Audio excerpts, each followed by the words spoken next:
ஆழ்கடல் பகுதியில் எண்ணெய் எரிவாயு எடுக்க ONGCக்கு அனுமதி அளித்த மத்திய அரசுக்கு கடும் எதிர்ப்பு தெரிவித்துள்ள கன்னியாகுமரி மீனவர்கள் தங்களை சுட்டு குவித்தாலும் திட்டத்தை அனுமதிக்க மாட்டோம் என்று தெரிவித்துள்ளனர்.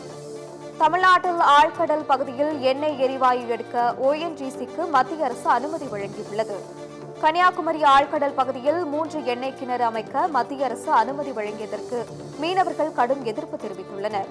கடலின் இயற்கை வளம், பவளப்பாறைகள் அழியும் என்றும் மீனவர்களின் வாழ்வாதாரம் பாதிக்கும் எனவும் மீனவர்கள் கவலை தெரிவித்துள்ளனர். மத்திய அரசு இந்த திட்டத்தை உடனடியாக ரத்து செய்யாவிட்டால் போராட்டத்தில் இறங்குவோம் என்று மீனவர்கள் எச்சரித்துள்ளனர். மீனவர்களை அழிக்கும் சதித்திட்டம் என்றும் கார்ப்பரேட் முதலாளிகளை வாழ வைக்கும் திட்டம் என்றும் அவர்கள் தெரிவித்துள்ளனர். தங்களை சுட்டு குவித்தாலும் இந்த திட்டத்தை அனுமதிக்க மாட்டோம் எனவும் மீனவர்கள் திட்டவட்டமாக தெரிவித்துள்ளனர். அந்த பெட்ரோலியம் எடுக்கக்கூடிய ரிக்கில் இருந்து சுற்றி சரௌண்டிங் இத்தனை கிலோமீட்டருக்கு மீனவர்கள்லாம் போகக்கூடாது அப்படின்னு இது பண்ணுவாங்க. ஸோ மீன் வளம் இருக்க வேண்டிய இடத்துல போயிட்டு இவங்க ரிக்கு போட்டுட்டு இருந்தாங்கன்னா எங்கள் மக்களுக்கு மீன் வளம் ஃபுல்லாக பாதிக்கும்.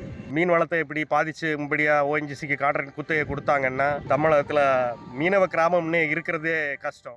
இந்த வாழ்வாதாரத்தை அளிக்கிறதுக்கு மத்திய அரசு அவங்களுக்கு பெரிய பெரிய கார்ப்பரேட் நிறுவனங்களுக்கும் வசதி வாய்ந்தவர்களுக்கெல்லாம் இதை கொடுத்தா நாங்கள் இதோட அழிததுக்கு தான் வழிவகுக்குது இந்த அரசு. அதனால் எந்த காரணத்தை கொண்டும் நாங்கள் இதுக்கு ஒத்துழைய மாட்டோம், போராடுவோம். போராடி இதை நிறுத்துவதற்கான வழிமுறைகளை நாங்கள் செய்வோம். இது மீனவர்களுக்கு மட்டுமல்ல, மீனுக்கும் எதிரான ஒரு செயலாகவே இது இருக்கின்றது. எனவே மத்திய அரசு மீனவ மக்களுக்கு எதிராக செயல்படுவதை உடன் நிறுத்த வேண்டும். இந்த ONGC நிறுவனத்துக்கு கொடுக்கப்பட்ட இந்த அனுமதியை மத்திய அரசு ரத்து செய்ய வேண்டும். மீனவர்கள் வாழ்வாதாரத்தை அரசு பாதுகாக்க வேண்டும்.